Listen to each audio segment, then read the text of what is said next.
Hello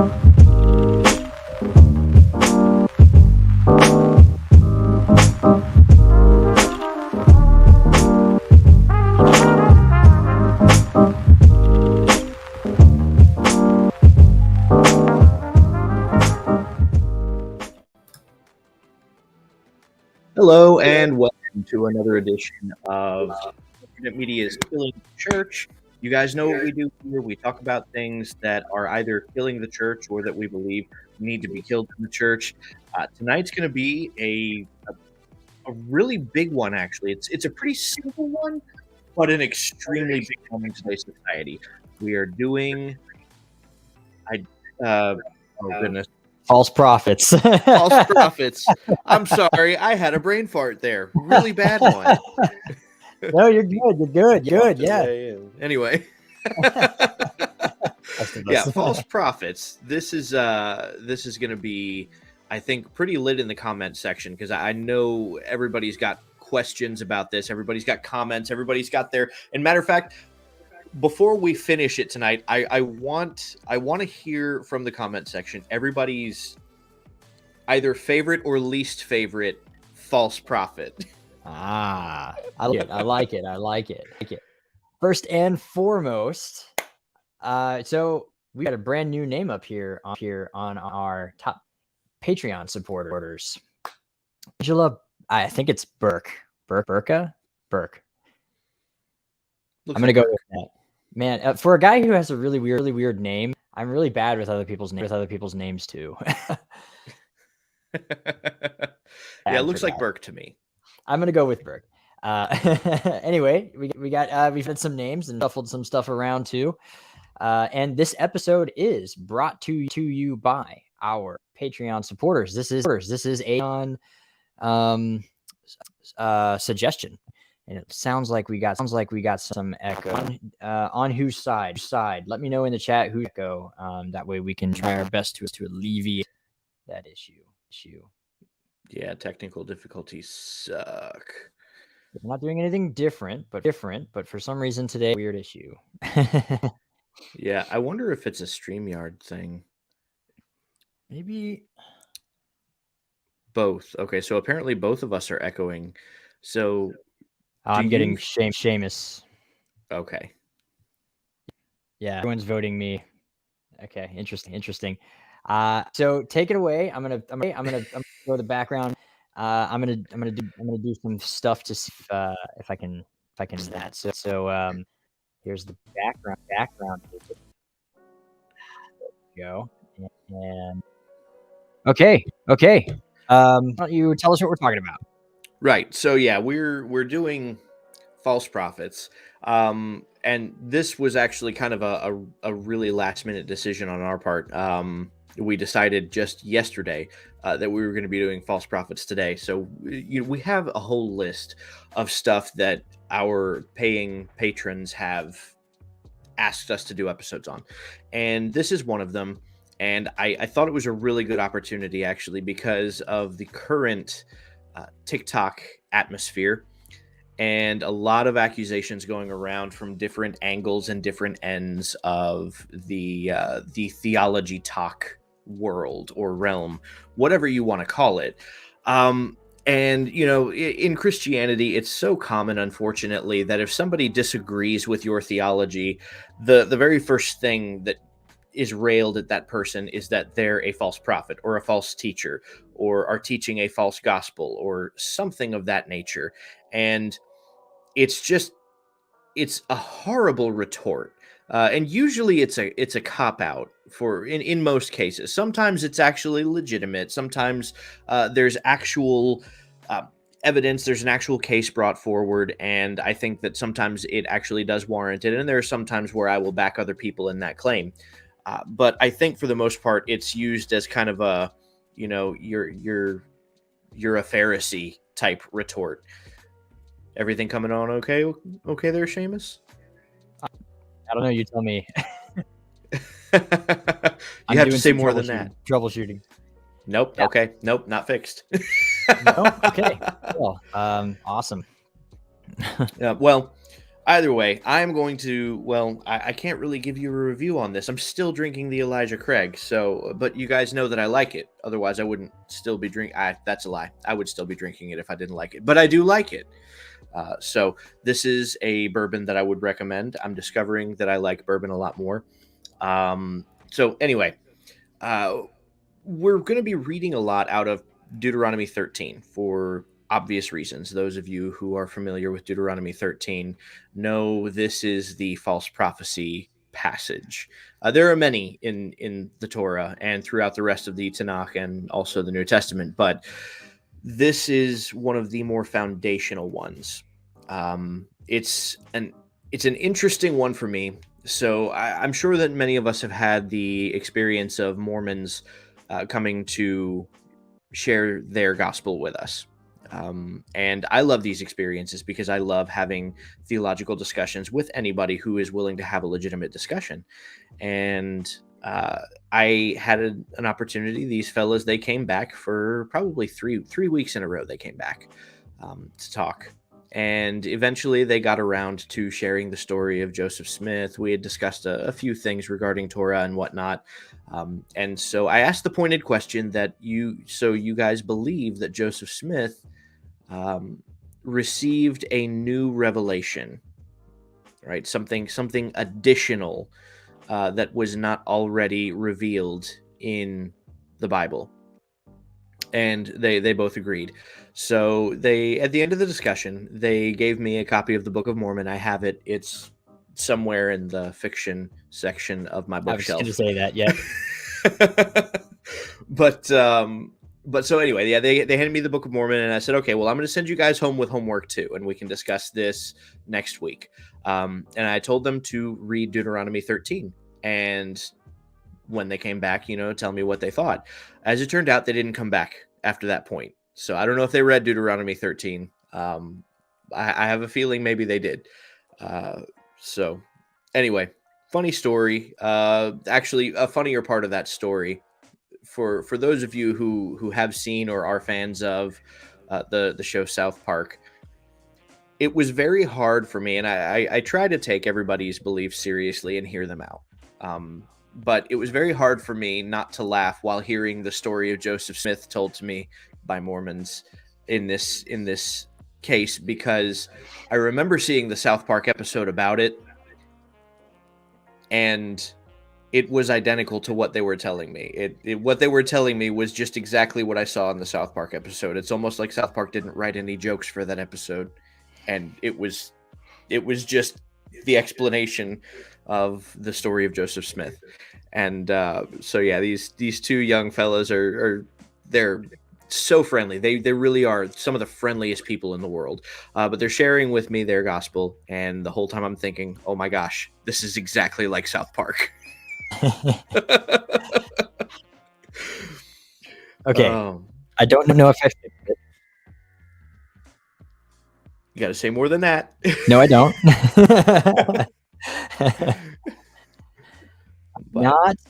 It may be a browser issue. I may have to like reset my browser and everything. Kind of the last issue.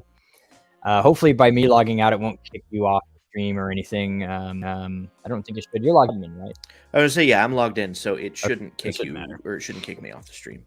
All right. So if it's not fixed, which it looks like someone said it's fixed on their end. Okay. I feel good now that I can talk. I was say I can still hear an echo, but that actually, what I'm hearing seems to be different from what other people are hearing. I don't know. Usually, if you can hear it, because what you're hearing is the live feed. Yeah, I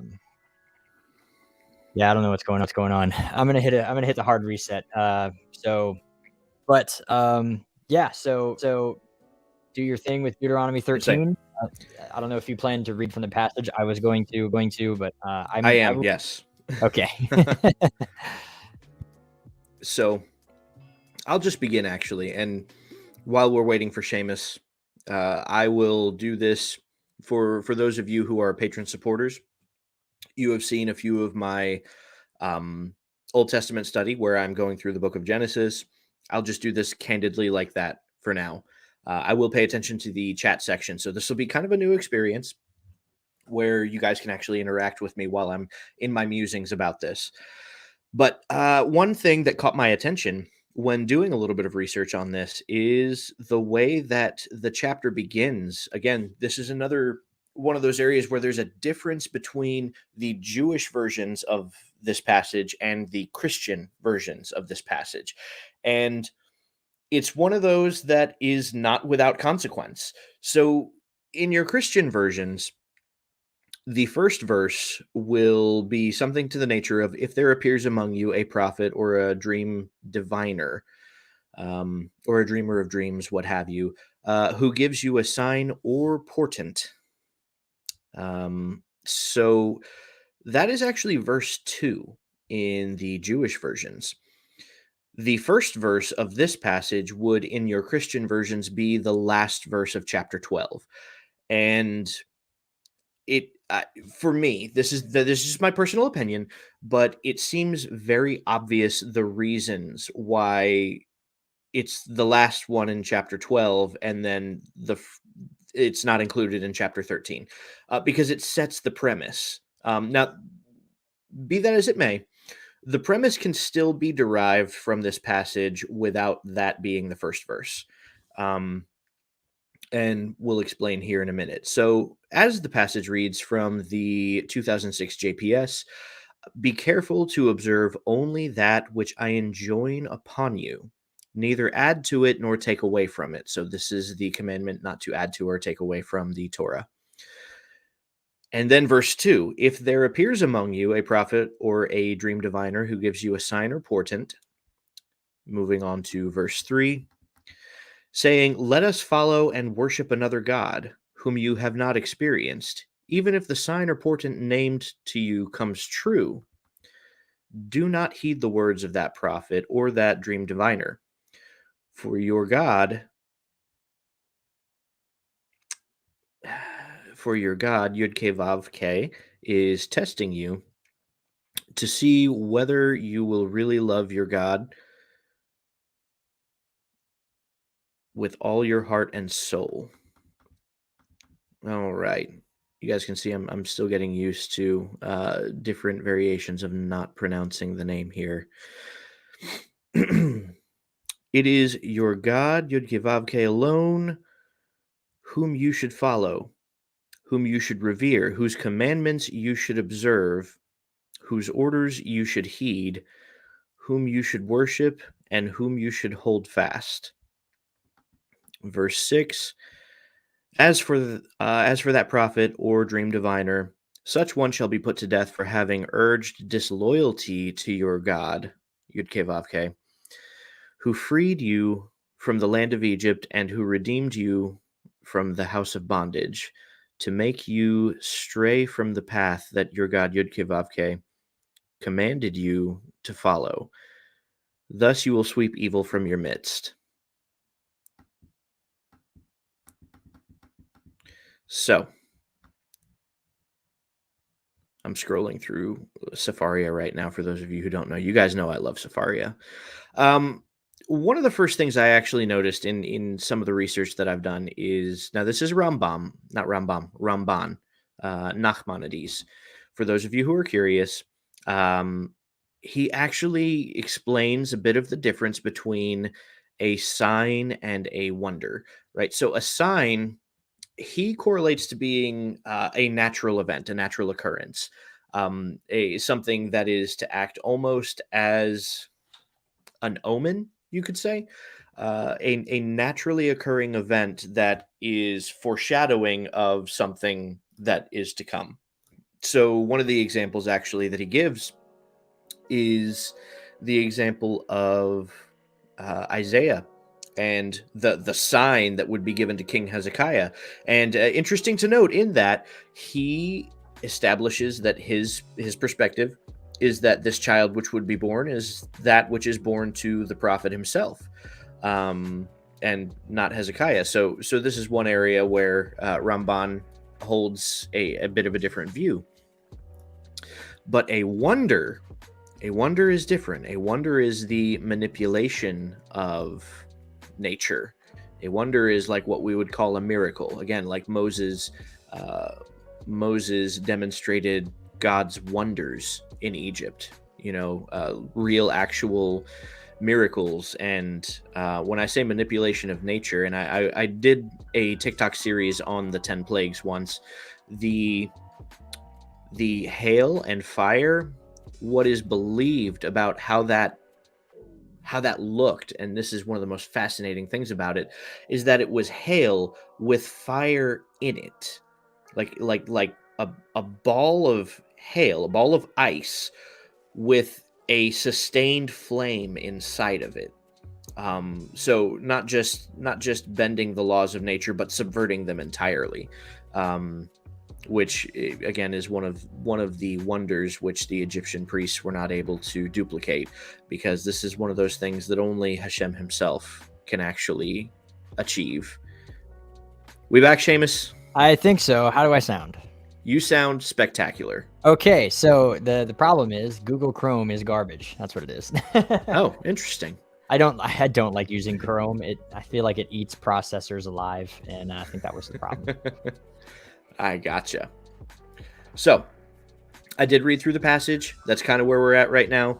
And contrary to what I said, because I was reading from Sephardia, I was not paying attention to the comments as well as I should have been. Yep. I was looking through the comments. Didn't get much except for Seamus is always late, which is more or less. No, yeah. I'm not always late. I am precisely on time, exactly where I need to be. All right, Gandalf. Parts that I imagine it sounded like you did some going over certain terms. Yeah, the signs and wonders aspect of this. Mm-hmm. And that's one of the things here that is brought out again by Ramban, is the idea that this person is being called a prophet.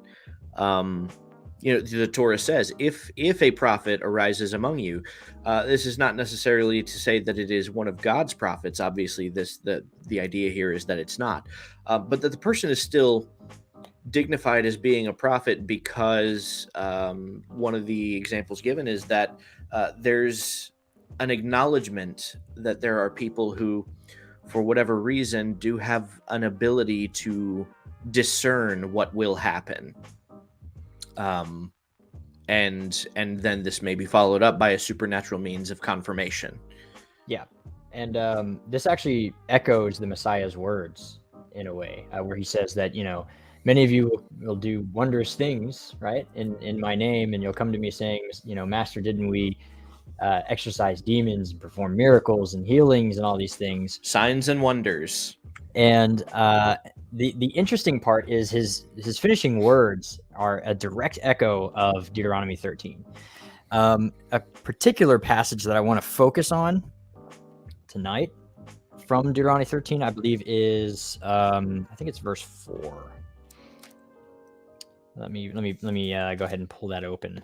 Speaking of echoes that Yeshua himself brings to bear, at some point I do want to go into John chapter 10 regarding this. Okay. Because it's relevant. So it's verse 5. Okay, so I'll start with kind of, I guess, halfway through verse 4 to make it make sense, because verse 5 is sort of mid-sentence. It's really weird. But for Hashem your God is testing you to find out whether or not you love Hashem your God with all of your heart and with all of your soul. Hashem your God will follow him, and Hashem your God you will follow, and him you will fear. His mitzvot you will keep.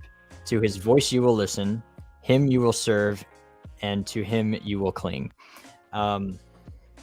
So a portion. So I get this a lot when every time I bring up Deuteronomy 13, and I talk about false prophets, and this goes hand in hand all the time with when we say when Christians typically teach that Jesus broke the Torah all the time. He did all sorts of stuff to subvert the Torah, and I say, well, then that makes him a false prophet, and that's a problem. And then I go to Deuteronomy 13, and they're like, well, you read it in its context. It's only saying, if this prophet does all these signs and wonders and leads you to idolatry.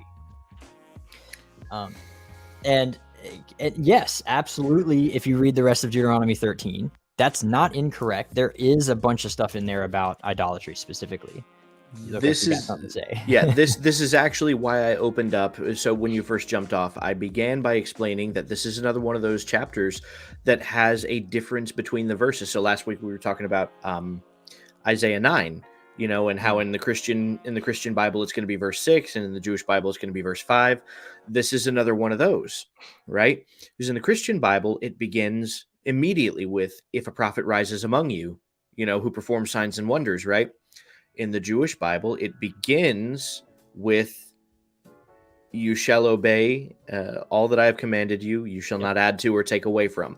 So it begins with the mandate of Torah. And that sets that's the lens through which the entire rest of the chapter needs to be read. And that's and just in case you're wondering, like, yes, there were no verses and chapter markings in the Masoretic texts.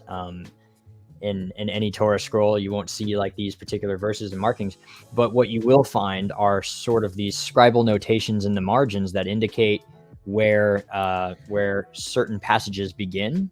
Primarily, this was done so that you could stanza. But primarily they were put in there in that place so that way when you would go up to read a Torah scroll for the Torah portions, each Torah portion is divided into 7 readers. And so those 7 readers would have to know when to start and when to stop when they go up to read from the Torah scroll. And so when you look at the Masoretic text, if you look at a Torah scroll in this particular passage, without any verse numbers or chapter markings or anything, what the Jewish 13 verse 1 is the first stanza for the reader to start in a synagogue. Whereas the Christian 13 verse 1 is the next verse, which is verse 2, typically in the Jewish tradition. And it sort of removes that context a little bit. But if you were reading just from the Hebrew without any English helpers or anything here, if you're reading just from the scroll, this is all part of one conglomerate section. Right. And so, like, my main point in bringing that up is I think exactly what you're working around to, which is we do get that a lot, right? Yeah. When somebody says, well, Jesus broke several of the commandments, and then you say, well, then that means that he would be a false prophet because Deuteronomy 13, they immediately like resort to, well, that's talking about idolatry. It's not talking about Torah, except that verse 4, right? But when we're reading from a Jewish text, that there's no room to make that. It automatically begins with the mandate of Torah, so you can't make that appeal. And even then, and here's the thing that my problem with this particularly, if you go on and you continue reading it, and it'll say things like, you know, he might lead you astray and say, come and serve gods of others. You know, gods that are strangers to you that, you know, you didn't see and experience, blah, blah, blah. There's all that stuff that's definitely in there, but that is an example. That is not the primary reason for the false prophets section here. Just because a great example of this is actually the Second Amendment in the Constitution. The whole first opening line is not the reason. It is just an example. It's a preamble to the actual right that's listed in the second half. And so a well-regulated militia being necessary for the security of a free state, comma, that whole section actually has nothing to do with the right that is listed in the Second Amendment. That is just the preamble to the Second Amendment. And then it's the right of the people to keep and bear arms shall not be infringed. That's the actual right itself. The whole first sentence is just a preamble. It's not legally binding in any way. And it's just sort of an example that justifies the second portion, but it's not the only means. And the same thing is here in Deuteronomy 13. Just because the example of idolatry is given is not the only reason. And Solomon actually fell into this trap because he's the one who, in the story of the Talmud, he erases a yod in order to make it that a king can obtain many wives for himself. And if you read the story, basically it's a king shall not acquire many wives for himself, lest he fall into idolatry. So he's like, well, I'm not going to fall into idolatry, so I can have many wives for myself. And then he actually ends up falling into idolatry later on.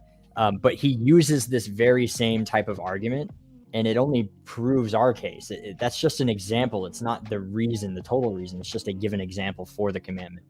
But it's not the full example and the only reason that it should be adhered to. Right. And so, you have all sorts of problems if that's going to be the only reason that you can't have many wives. You know what I mean? Yeah. But again, so we've established that the idolatry part is just a listed reason. It is not the fullness of the commandment. It's just a listed reason. It's not everything. Let's still work with it, because there's a very, very important passage in the Tanya that establishes for us, if this is the reason, then okay, I'm totally okay with the reason being idolatry and idolatry alone. So let's define idolatry. Which we will be doing an episode on idolatry specifically, because that's another subject that is highly misunderstood in Christianity. But yes, Tanya, book number 1. I am going to take a stab and guess chapter 20. Ooh, very close. 19. Oh, 23. Okay. 23. And the only reason is, so it begins in 20. The whole conversation starts in 20. So you're not wrong. But the passage I want to talk about particularly is in 23. And so I'm just going to read from the opening paragraph. It's a brief summary of what the whole chapter is going to be about. In the following chapters, the Alter Rebbe explains that all the mitzvot are an affirmation of God's oneness, which means that everything exists within God and is one with Him. For in the mitzvot, the commandments, God's will is revealed, and he who performs them becomes perfectly unified with Him. Conversely, all sins constitute idolatry, for idolatry implies that there is something, anything, that exists outside of God and separate from Him. Through any transgression, one separates himself from God's will as expressed in the commandments, and thus from God Himself, placing himself in the domain of the kalipot, which deny God's unity. Sin is idolatry. Idolatry of the what? Of the self. Yes. And so I was going to say that is where trying to say that, well, it's not really about Torah, it's about idolatry. It's like, yes, but idolatry is a matter of Torah. yes. Right? In and of itself. Idolatry is a matter of obedience, because the idea that, and what builds up from chapter 20. Chapter 20 really, really establishes the unity and absoluteness of Hashem's oneness, like the absolute nature with which He is the only existence. He is existence itself. Ergo, anything else that we can acknowledge only exists within the spectrum of the existence, which is Hashem, right? And so, with that understanding, and understanding that our goal is to please, obey, and serve Him, you would think, and it actually goes on a little later to discuss this subject, but you think it would be much easier to actually avoid sin, right? Because it seems like if you can comprehend and understand that fact, that it really should be simple. It should be a simple matter, and yet it's not. But what it explains about why people do sin is the spirit of folly that enters them, right? So it describes the spirit of folly as being the idea, the notion that you exist independent of God, that you exist as a separate being. That alone, you having your own sole existence outside of the only true existence, makes Him not the only true existence, and it makes you an existence unto yourself, and therefore equal with Him. It makes you equal with God. This is idolatry. Yeah, so it's a very roundabout way of saying sin is essentially idolatry of the self. It's when you put yourself before God, and that's what sin is. And we've already covered 100 times that sin is the violation of Torah, as spelled out in the Torah. And in the Tanya, he goes even further to say that the Torah is the will of God. In fact, I got a bunch of other highlighted sections here in Tanya. For those of you wondering where you could learn this stuff, this is in our giveaway. Yes. This is a very, very good resource. But let's see here. I got little passages in here like even he who commits a minor sin transgresses the divine will and still sunders and separates himself from God's unity.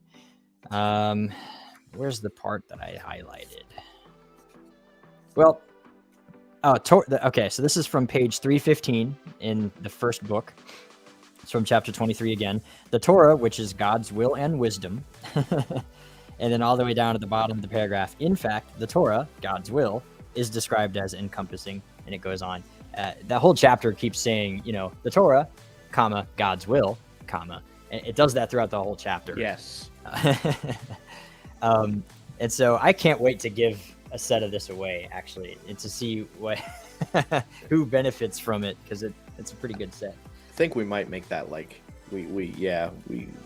I might start doing that regularly. Like anytime that they go on sale, like the ridiculous sale they had last time, I think I'm just gonna buy a set and like hold on to it for a giveaway, or something absolutely. like that. And so in our description though, we asked the question, what makes Joseph Smith or Muhammad different from Jesus or Yeshua? And it's primarily this. And there's a couple of things too. That first line, suppose a prophet or a dreamer rises up from amongst your midst. The rabbis have always said that what this means is only Israel can produce true prophets. So Yeshua fits the bill. Absolutely. Sure. He was of the tribe of Judah. He was a halachic Jew. He was perfectly Torah observant, and we argue that he kept and taught Torah perfectly, which would not make him a false prophet. Although modern Christianity sort of presents the Jesus of today as what would be a false prophet in the eyes of any Jew, any Jew who's vaguely familiar with the Torah, which almost all of them are. Anyone who's been through a bar mitzvah can easily just dismiss Jesus and be like, well, he was a false prophet because he taught against Torah, because that's the Jesus that's been presented to them. And so for them, it's easy. It's cut and dry. Oh, well, he can't possibly be Messiah because he taught against Torah. And that's the problem. We're actually here at Alternate Media constantly battling with that and trying to put that back into line, get rid of the stigma. But I would say we're constantly trying to return Yeshua to his historical roots. There is a difference, and this has become relevant for me on TikTok recently. There is an extreme difference between the historical Yeshua and the Christian Jesus. And that's what we here at Alternate Media are dedicated to doing is returning Yeshua to his historical context. Right. And so when it comes to Muhammad, we know for a fact was not an Israelite. So according to Deuteronomy 13, he immediately dismisses himself just by his lineage. Same with Joseph Smith. So that these are automatically problems that are really simple. Like, well, he can't be because Deuteronomy 13. And aside from the fact that Muhammad takes part in a lot of historical revisionism, and Joseph Smith, same thing, a lot of historical revisionism. But you actually tend to really like Rabbi Kellerman's kind of approach to this. If you want to go ahead and talk about that a little bit. Yeah. Rabbi Lawrence Kellerman, I call him the Jewish Jordan Peterson. They have a very similar thought method that I just adore. I envy it, and I've been trying to work myself into developing it. But so he begins his study in comparative religion, right? How Torah is true. And I've posted it in our Discord several times. I've referenced this video itself several times. So he goes over the most major religions and their revelation narratives, right? Their revelation narratives are all very similar. Whereas Judaism stands apart, and that's what he points out in this video. So the revelation narrative of Mormonism, as we understand, is that Joseph Smith, isolated and secluded from anyone who could corroborate the experience, had a miraculous vision of the angel Moroni, by himself, where nobody could corroborate this, who told him where some golden tablets were, with some ancient Egyptian script on them, and coincidentally, right next to them, a dictionary on how to translate it, So he translated it, and That only he could read. he translated it. He's the only one who could read it, and so when he translated it, he destroyed the golden tablets because who needs those anyway? And So there's no proof. Right. So anyway, yeah, you have an isolated person who has an isolated experience that nobody can corroborate. And an entire religion was spun off of this. By the same token, he mentions Muhammad, right? Again, also in isolation by himself, nobody was present to corroborate it. Also has a miraculous vision, an experience, right? And a divine revelation is given to him, quote unquote, right? And again, nobody can corroborate this. Now, where I would disagree with him, and this I expect, is he also makes the same comparison with Paul, right? Yeah. And the reason is because the text that we have of this experience clearly outlines that there were other people present, right? Yeah. Now, it does say that they could not see the same vision that he was seeing, but that they could hear the same things that he was hearing. So, take that for what it's worth. But in any case, right, he uses this as an example of Christianity's starting, right? That Paul started Christianity. And this is because, by his own estimation, he understands that Yeshua did not teach anything against the Torah, and that the earliest followers of Yeshua were Torah practicing Jews, right? And that you didn't really see any kind of a deviation as far as his research goes until after the time of Paul. And so naturally, this would make Paul the figure to blame for that. But anyway, so yeah, where we have something different with Judaism is that you don't have that kind of revelation narrative. You don't have one person isolated, secluded by themselves who has this experience, right? Now, I know everybody who's familiar with the Torah right now is thinking, well, what about Abraham? So he addresses that, and he says, if you go to any Orthodox rabbi, they'll tell you that you're starting in the wrong book, right? You have to go to the next book where God reveals himself to 600,000 men, not including the women and children, right? This is a mass revelation of Hashem. And this is what makes Judaism different, is because I don't think there is any other religion recorded that has this kind of a revelation narrative. It's unique in the world. It's unique in history. Yeah, he points that out very, like there's only a few ways that you can convince an entire generation, that many people, that they witnessed something. It's either that they witnessed it or that their ancestors witnessed it and forgot about it. And so you're the new revelation, which still puts you in the whole, I'm one person who's received this new truth and it's a prophet, right? And then there's the whole future revelation, which obviously doesn't make sense because this is talking about the past. So that one's automatically ruled out. The only thing you're sort of left with is Occam's razor, right? Like the simplest solution, which is that it did happen to a ton of people all at once, where an entire generation is immediately experiencing something so,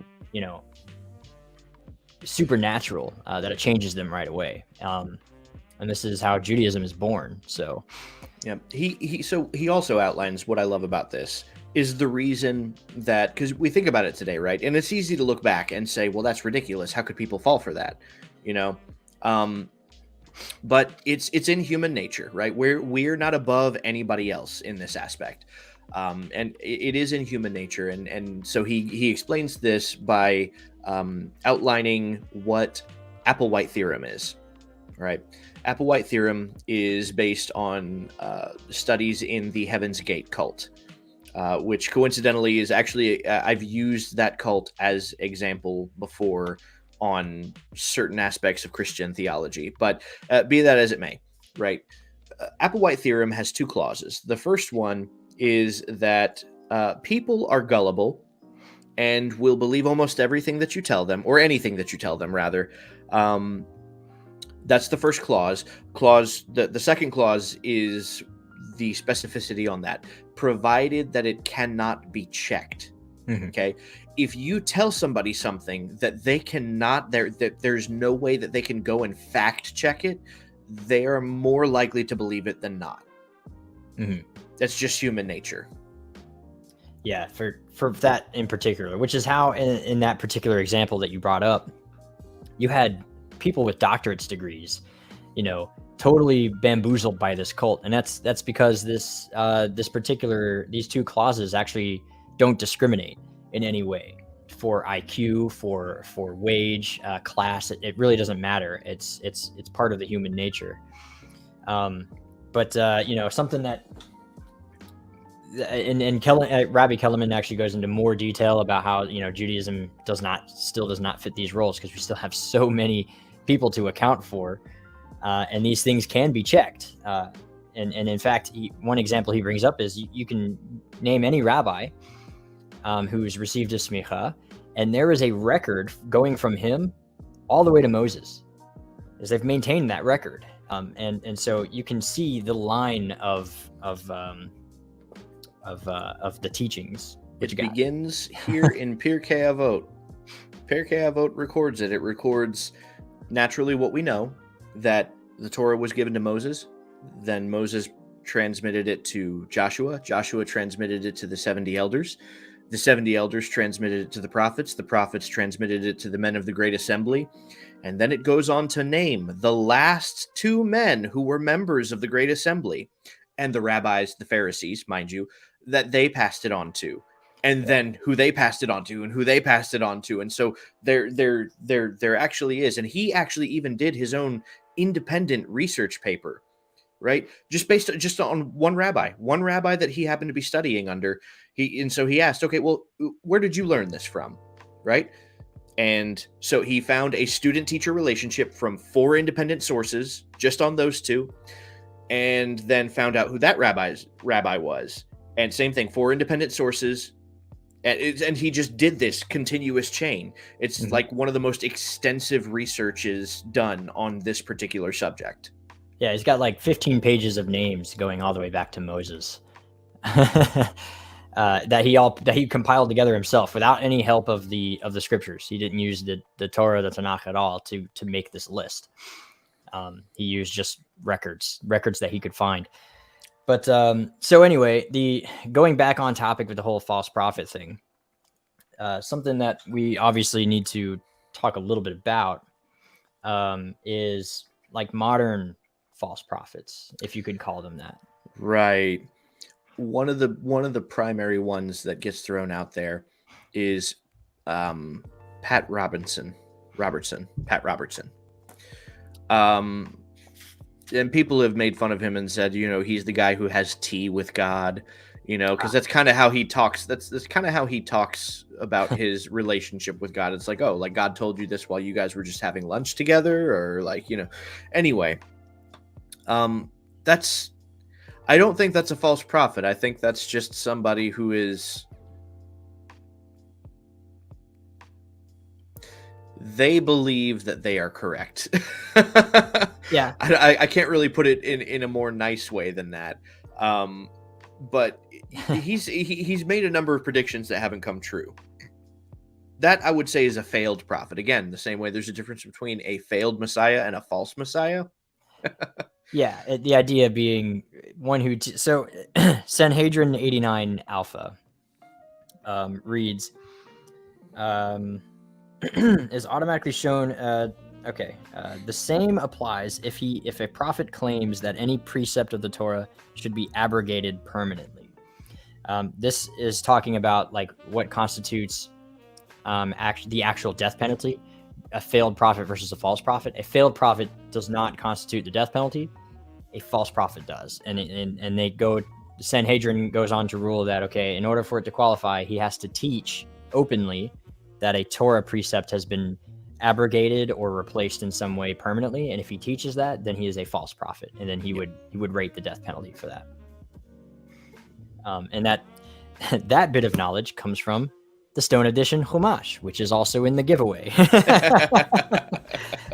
We are about to give away everything we know to you guys in some way, shape, or form. Right? Is Pirkei Avot in there? That Pirkei Avot that you have, not in print anymore. Yeah, I could not get a Pirkei Avot like that. I could get that must have been why it was on sale when I got it, because it was like this was like $10. Yeah, they don't have it anymore. At least it's still listed on the website, but it's not listed in print anymore. Wow. And so I tried getting a Pirkei Avot. I really did, because I think that does belong. But I went for the next best thing, and that was the prayer Siddur that we're giving away. The Wasserman prayer Siddur has the full Pirkei Avot in the back. And so we are still giving away a Pirkei Avot in the form of the prayer book, that was my compromise, because the other prayer book that we were going to give away, this one here, Has it only in Hebrew? It's only in Hebrew. And if I know my audience, our audience, I don't think our audience is fluent in Hebrew. At least 90% of them aren't. And that's probably a very generous number. But which this would be a good opportunity to advertise, because I splurged a little bit and got probably more books than I should have recently. Yeah, you were like, I got some book money, and then you like sent me a list of everything you bought, and I was like, some book money? But yeah, so I peeking around on Torah Resource for stuff that I wanted. I came across the Hebrew primer that he's got the 3rd edition of, which is intended, by the time you finish it, to at least help you to make your way through Hebraic texts, such as the Torah and Talmud and what have you. Yeah. So definitely, like if you're wanting to learn Hebrew, that is probably one of the best routes to go. I looked over it just a little bit from what's available to see, and it looks like it's really good material for learning this. So that would be my recommendation. And maybe next year we'll do another giveaway and we'll have that included in it or something. In fact, while we're talking about the giveaway, I'm going to pull up the giveaway. Oh, that's right. So you guys can see that is every book that is in the grand prize giveaway. So what you see there is the full Lessons in Tanya 5-volume set from Kehot Publishing, the full 6-volume set of Shadows of Messiah by First Fruits of Zion, my favorite, easily my favorite set. The full-size Stone Edition Chumash, which we were just reading from. This is a travel size, though, but you guys get the full size. It's got the color pictures and everything, and it's awesome. The Siddur that we were talking about, the Letter Writer by Tim Hegg, Everyman's Talmud by Everyman Cohen. That is a fantastic resource. Ooh, yes. It's very neatly organized. And so if you have a question about any particular topic and you want to see what the Talmud has to say about that topic, you can open up to the table of contents and go, okay. It's very neatly organized. So you pick any topic, and you'll find it. Which is unlike the real Talmud. The real Talmud, by the way, is not nearly as organized. So that book is an invaluable resource for getting everything together on what you need to know. We have the Tree of Life version Bible, which is quickly becoming one of my favorite translations. Yes. No translation is perfect, but I really do like this one, and I do stand behind it. We need to popularize it, guys. I mean, really, the most popular versions in the Torah practicing community right now are the CJB, which isn't bad, right? David Stern's translation is not bad. It's just not my favorite, but it's not a bad one. Yeah, it's pretty good.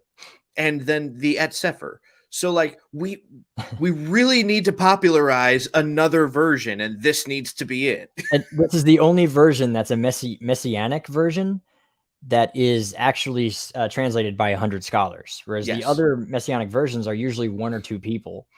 And so that's why I back this one, because it is scrutinizable. You can go and double check it. You know exactly what resources are being used in its translation. And so it's highly accredited. Not to say that the CJB isn't, right? Like David Stern did a great job, but it is still a single person translation, which means you're really just getting his interpretation. Which is not a bad thing. I think it's a good resource to have, but I don't use it as a daily. Right. This TLV is really, really good. And it's scrutinizable, which is also good. Restoration by D. Thomas Lancaster. My number 1 recommended book for beginners. Yep. From Sabbath to Sabbath, same author. Another really good one on like how to get started. And these 2 bottom ones here, what about the sacrifices? That's a question we get all the time. This is a great book that addresses that. And then It Is Often Said, the 4-volume set by Tim Hegg. Very particularly, It Is Often Said. As you can see, they're small books, right? They're practically pamphlets. You could probably go through all of them in a couple of hours if not an hour, depending on how fast of a reader you are. What I love about those in particular is that even as long as I've been having these discussions and engaging in Torah apologetics with the antinomian side of Christianity, I very rarely, and when I say rarely, I mean maybe I can count on one hand the amount of times that I have had to go outside of the argumentation that Tim Hegg puts into these 4 small little books to present a good defense of Torah. Right. Very rarely do I have to go outside of the information presented in It Is Often Said. Usually that's enough to leave a Christian with questions that they cannot answer. So what I have here is just a picture of every single book that is going to be given out in the giveaway. I'm not sure if you can see here with my mouse. These books that are wrapped up in a little paper, those are your It Is Often Said volumes. And so we have 2 of everything. So this is happening next week, by the way. The giveaway is next week. Kareem. So the giveaway, the grand prize is 1 of everything here. And the except minus the the grand prize is everything you see, 1 of everything you see. And then we're doing 9 other smaller giveaways where we give away 1 copy of each book individually to 9. So there'll be 10 total winners with 9 total prizes and 1 really big giveaway. The only thing is the Shadows of Messiah and the Lessons in Tanya will not be given away individually. Those are both really expensive resources, and so those are only in the grand prize. But everything else you see here, you could have a chance to win. If not the whole thing, at least 1 thing that's in here. Yeah. Yeah. It's going to be awesome. It's super. It doesn't look like a lot, honestly, but that is almost $1,000 worth of books right there. That's how expensive books are. Yeah. Well, the Shadows of Messiah alone are a $300 set. And then the Lessons in Tanya without the sale is about $110. But we got them on sale for $60. And then everything else, you put that together with the art scroll stuff and some of these other books, which cost upwards of $30 or $40 per book. Like the TLV is a $30 book. So everything, this is not a cheap giveaway, but we're happy to do it. Actually, I'm super stoked to give this stuff away. I can't wait for this, man. Yeah. I can't wait. Like, this is happening next week, and I can't wait to start putting these in boxes and sending them out. And on Purim, right? I think it's hilarious that it's going to be also St. Patty's Day. Yeah. And the reason for this is, as I understand it, there is a certain branch of Judaism. I'm not sure if it's the Chabad Lubavitch or if it's the Breslover, but I understand that it's within one of those 2. That there is a tradition of getting absolutely blitzed to the point where you cannot distinguish between Haman and Mordecai. And I'm like, this works very well with St. Patty's Day. So we got some questions up in here, and in fact, we're hitting the hour marking, so we might as well switch over to questions. So if you guys got a question, I feel like we hit our topic pretty good. So there was only one thing that I wanted to go over, and I'll just brush on it really quickly before we get into it. I won't even go into the passage, but if you guys read through John 10, right there towards the end in like the 30s and whatnot, Yeshua is speaking about the things that he has done that should have proved him to the Pharisees, right? That should have been acts that would prove himself to them. Now, naturally, Trinitarians say, well, yeah, it's the miracles and things that he's performing that should have proved that he was God to them.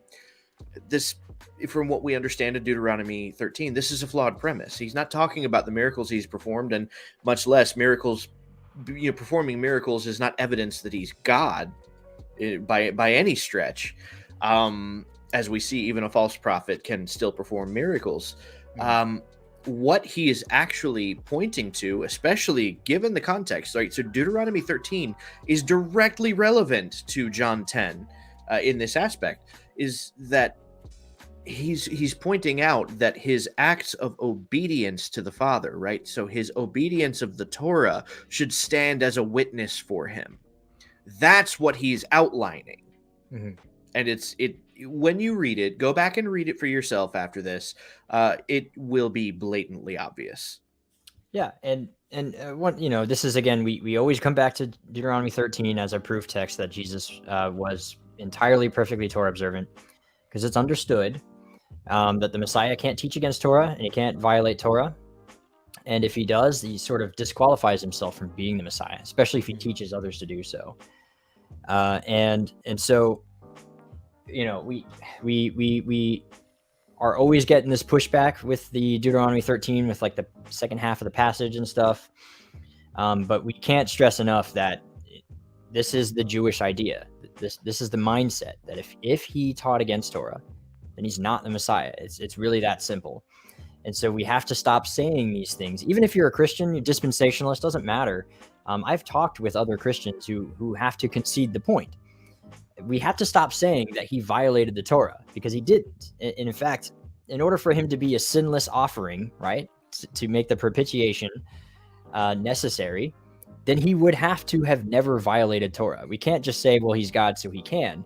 Even if you're Trinitarian, you still can't say that, because you disqualify everything you just said. For Christianity that desires so desperately to reach out to Judaism, this is an automatically losing battle, because you see, on one hand, where Christianity would argue against the Torah by saying, well, Jesus broke the Torah, so obviously Torah is invalid, right? This is exactly what Judaism is going to use to disqualify Yeshua as Messiah. Yeah, and then right? You're These same examples that you will point out, they'll be like, well, if you genuinely take this as a violation of the Torah, he's not Messiah, because Deuteronomy 13. yeah, precisely. And so that's the test. To summarize, if you want to know whether a teacher is false or a prophet is false or not, even if he can perform miracles, you hold him to the standard of Torah, and if he doesn't meet the standard, then he's a false prophet. So you can easily apply this to any person and any standard. This is how we can easily pass people in the street, like me and Brad. Repent, for the end is nigh. People standing on the street corner with the cardboard signs and everything. And if I don't see that person wearing tzitzit or tefillin, or if it's on a Saturday or something, well, then I'm like, well, he automatically has disqualified himself from having any credibility in anything he says, it makes it super easy to dismiss all the people who claim to be prophets. The Spirit will never tell a person to violate the standard. I remember a little while back on TikTok, there was a video going around of some guy who was claiming to be Jesus' second coming. Yeah. And Christianity went crazy on TikTok with, where are your scars? Show us the holes in your hands and everything. And I'm like, guys, it's simpler than that. This dude doesn't have a beard, right? He's not wearing tefillin. He's not wearing tzitzit. He's right. Like, there are so much more obvious signs that this is clearly not a prophet from God, much less Jesus. Right. Yeah. It's very easy. God gave us a very simple set of instructions. Surely they're not too difficult for you, he said. Those are his words, not mine. And that's it. If anyone fails in this regard at all, then that's your answer. It's not the Spirit talking to you if it fails in this regard. And it's not the person isn't a prophet if he fails in this regard. And that lifts the stress of identifying false prophets off of your shoulders by leaps and bounds, right? It's really no longer anything that you have to super really think about. At least in my estimation, I think this makes everything much simpler. There's a lot of freedom in the Torah. I love how much freedom there is in having this document. If this is the standard, then it's such an easy thing moving forward as a believer when it comes with wrestling with any kind of idea, anything that you feel like the Spirit might be moving you, or somebody else told them that the Spirit moved them in such a way, and you kind of battle internally with what that means. If it's true, is this God's will? It's right here, man. It's so simple and it's so freeing, at least in my estimation. I'm looking through the comments to find I'm looking for questions. Some good questions, definitely. Which I mentioned one false prophet earlier. You guys still got to mention some of your favorites. That's true. Tell us about your favorite false prophet. So is it going to be a live paper draw, or how's it going to work? We are literally going to draw names out of a hat. Yes. Out of a flat cap. Yes. Of course. And oh, you know what? I think we actually have some leftover funds. Not everything was spent on a book. I think we have something left over. Oh. We should give away a flat cap. Yes, we should. And here's what I'm thinking, because everyone's head is different, and these flat caps are like usually pretty like you have to know. So the winner has to give us their head measurements, and then we will order it for them. Yes. Yep, let's do it. Yes. Okay, part of the prize, we're giving away a free flat cap. This is how we plan. This is how we plan stuff backstage, guys. Like, just so you know, what you just witnessed, that's exactly how it looks. Yeah. Yep. And we will let you pick which flat cap you want too. Actually, that way you don't get something that you don't think will go with your style. So I think Boston Scally is probably a good website to go to, right, for flat caps. Yeah. So we'll say that we'll basically we'll do Boston Scally. You can go on that website. If we draw your name, you get the hat. Just go on the website, pick out whichever hat you want, and tell us your size, and we'll order it and send it out to you. All right, this is a good one. That begs the question: have there been modern prophets who followed Torah and believed Yeshua? So, I would say among one of these who's kind of a Pat Robertson type, but also kind of a who's the guy that I'm thinking of? What's his name? Putting stuff in the water that turns the frogs gay. Alex Jones. Alex Jones, right? Yeah, that's how I typically refer to him, as the Alex Jones of the Messianic movement. Is Michael Rood. Michael Rood, which he's not even Messianic, he's Hebrew roots. Yeah, very, very, very kind of rigidly Hebrew roots in that aspect. So yeah, I would definitely say he probably qualifies in this aspect.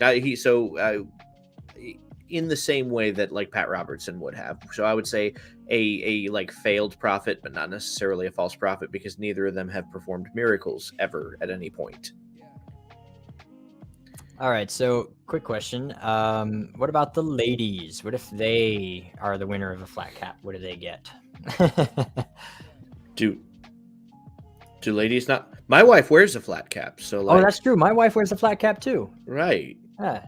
Do ladies not want flat caps? Do ladies not? I guess like it depends on caps? this kind of. So like, my wife is very, I don't know, she's different, So the flat cap sort of makes sense with her style. We can come up with we'll front money for a head covering.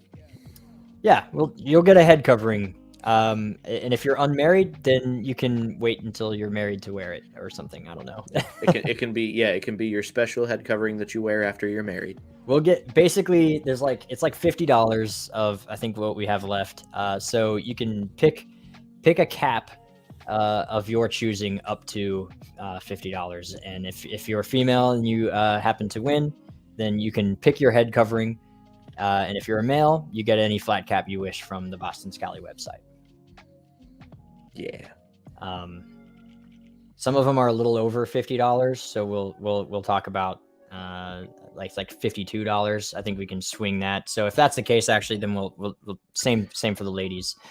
So here's a question not pertaining to the subject, but a good one that has come up recently a lot, actually.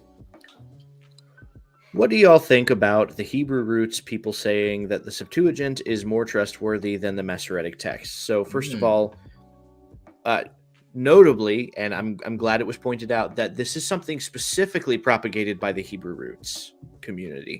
Yeah. And there are reasons for that. And most of those are actually rooted in anti-Semitic rhetoric. There is, first of all, when we're talking about the Septuagint, and we've discussed this before a little bit, you can only really be talking about the 5 books of Moses if we're talking about any sense of reliability.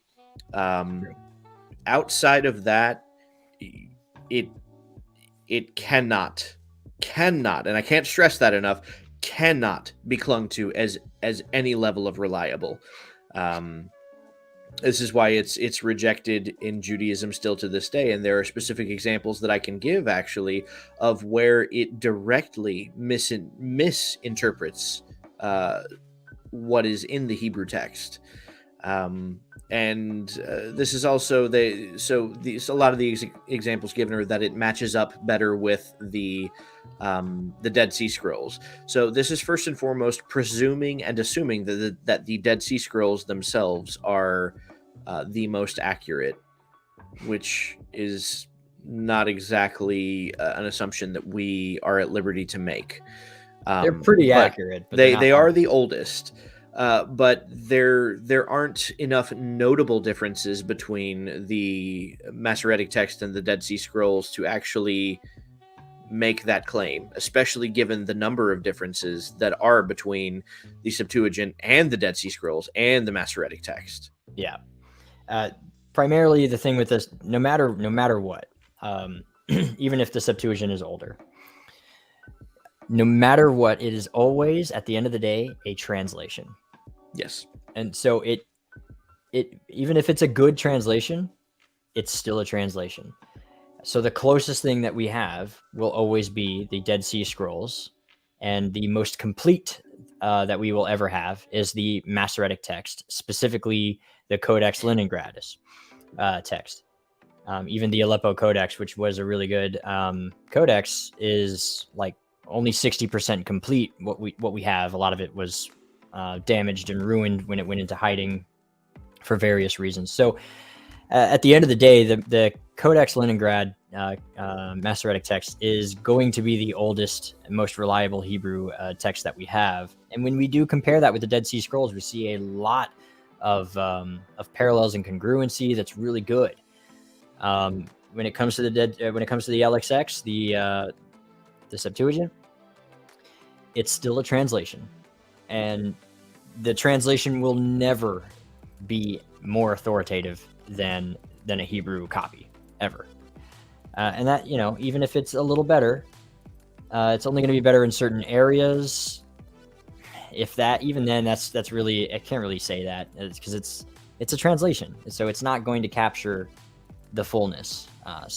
But again, even then, when it comes to Septuagint, only the Torah can be counted among the actual Septuagint. Where the rest of the Septuagint came from, nobody knows. The only thing that was actually sanctioned by the Jewish scribes themselves when they translated into Greek was the Torah. Anything after that just kind of popped up out of nowhere, and its authorship is unknown. All right, so more questions. Where does one shop for women's head coverings? Don't know. That's Rapunzel. Looks like a good one.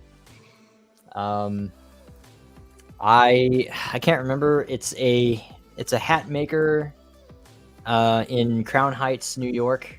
He specifically makes hats for the Hasidic community. But those are like $250 hats. But they're good hats, and they're handmade, and they're kosher by all means. Here's a good question. Can Torah observant Gentiles be prophets, or is that to the Jewish people alone? Deuteronomy 13. So I talked about that, and actually the Stone Edition has a good answer for that.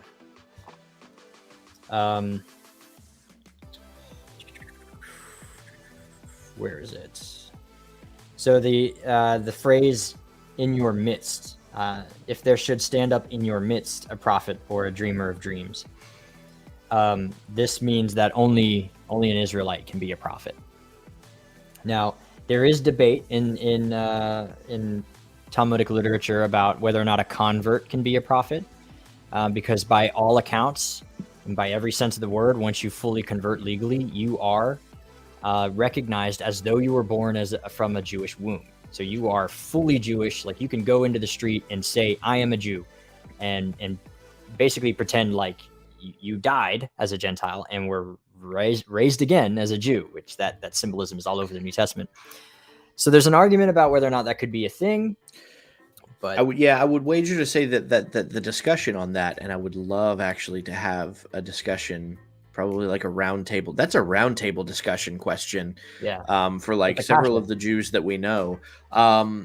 Because I would wager that it is going to be entirely centered around the existence of the neshama in a convert. Hmm. You know, the fact that they are considered to have a Jewish soul.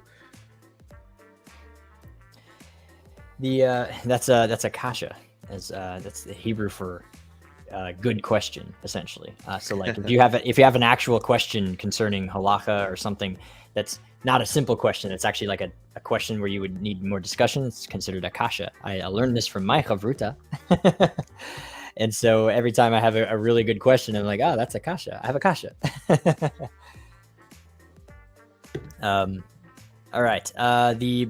Was Balaam a prophet? Technically, not really, but yeah. He was a priest. Yeah, he tried to see. He's a special case in which he tried to speak prophecy, but he was actually forced in a different route. Like he was unable to make a curse against Israel. It's kind of different. I'm not sure if that he's called a prophet necessarily, but only that things that he said did come to pass. Well, so yeah, that would I guess that would qualify him as a prophet in a sense, because again, so the idea of the prophet is I guess somehow intrinsically tied to the idea of the signs and wonders, but I don't know how complete that is. You know, if it's just that you make a prediction and it comes about, would that qualify you as a prophet in this case? But he does seem to have familiarity with the divine name from what we can determine from Torah. So this is why I say at the very least he was in a sense a priest to the nations, you know. There was something I was reading and prepping for this episode about Balaam, and I'm trying to remember where it was. And it might have been in the Or HaChaim, because I don't see it in the Stone Edition. At least not on this passage. Rabbi Akiva said,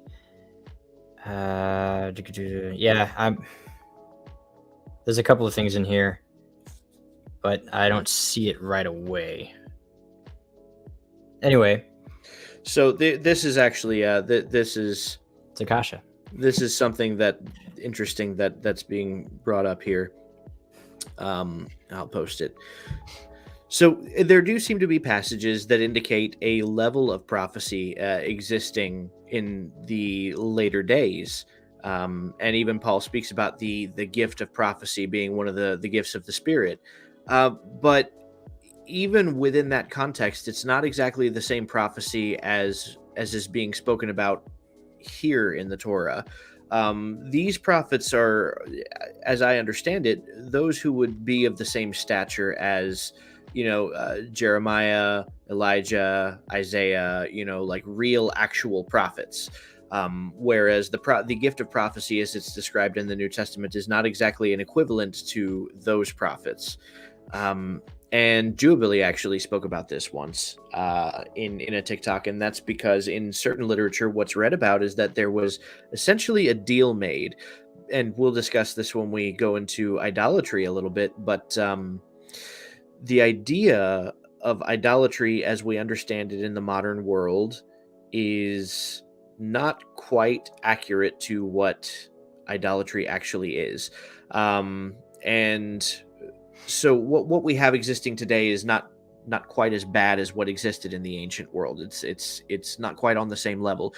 And so the trade-off was prophecy for idolatry, because the idea is that for every positive there is the alternative negative, right?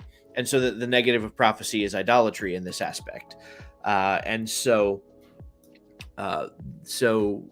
there haven't been any prophets since the last of the prophets, but there also hasn't been idolatry to that degree either, at least not that blatant and out in the open.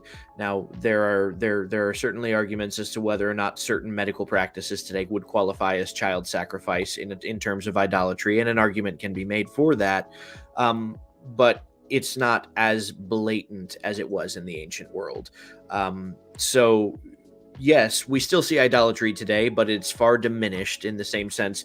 You may see a sense of prophecy, or even what the Jews would call, the Ruach Hakodesh, a form of inspiration almost. But it is not the same prophecy that we're talking about here.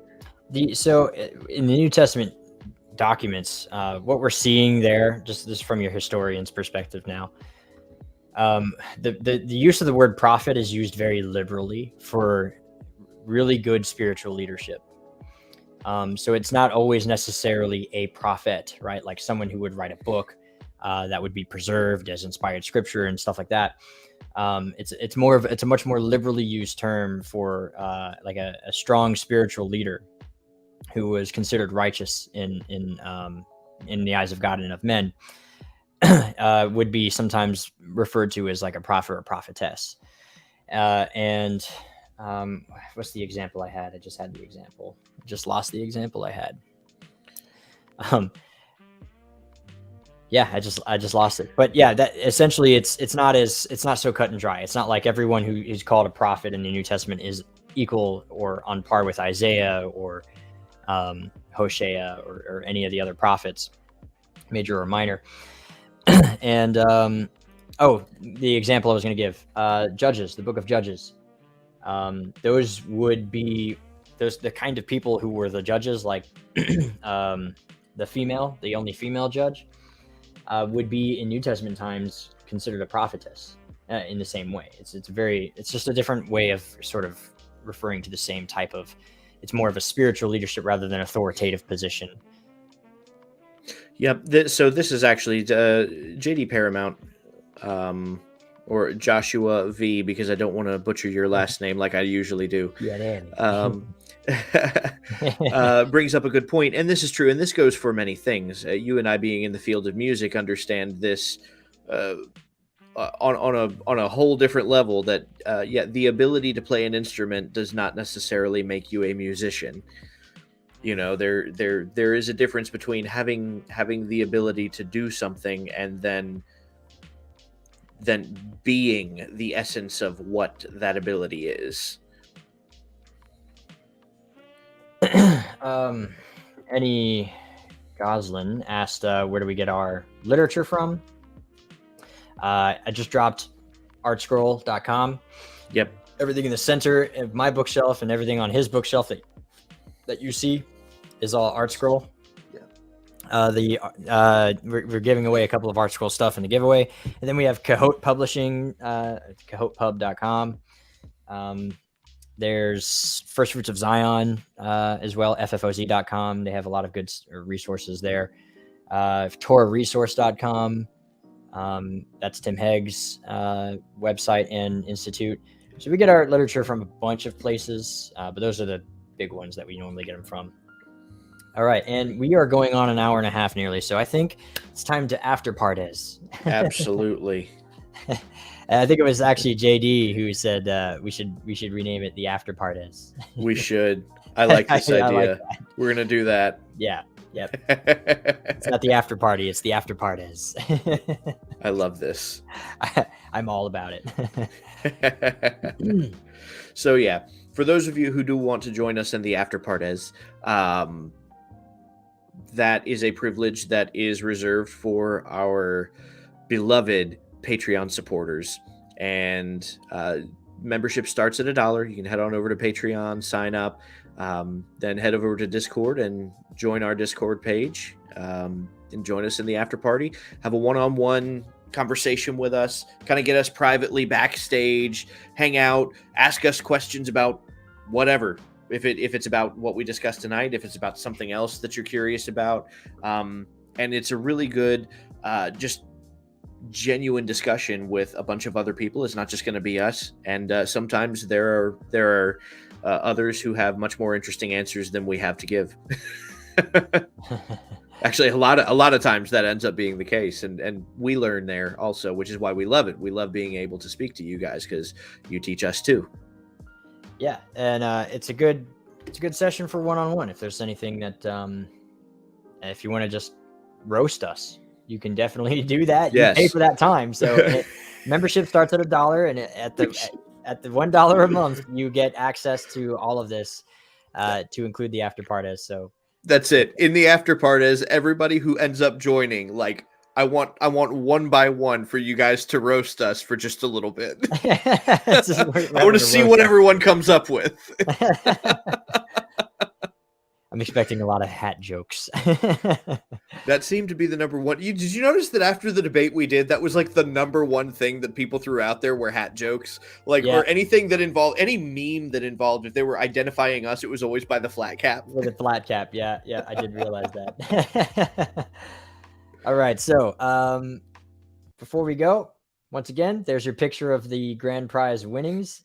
Oh, okay, I didn't mean to get rid of it so quickly, but I'm gonna pull up the shout out page for all of our dear Patreon supporters who help make this possible. And it's because of you guys. Not only can we do the giveaway, but you guys are also helping the local community, people around us here as well.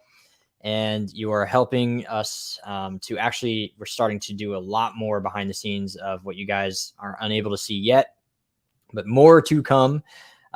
We will eventually end up being a publishing primary source, and it's all thanks to you guys. And so we got many projects in the background, and you guys make that happen. So special shout out and thank you to you guys. You guys are truly, may Hashem bless you abundantly for your generous donations. You guys rock.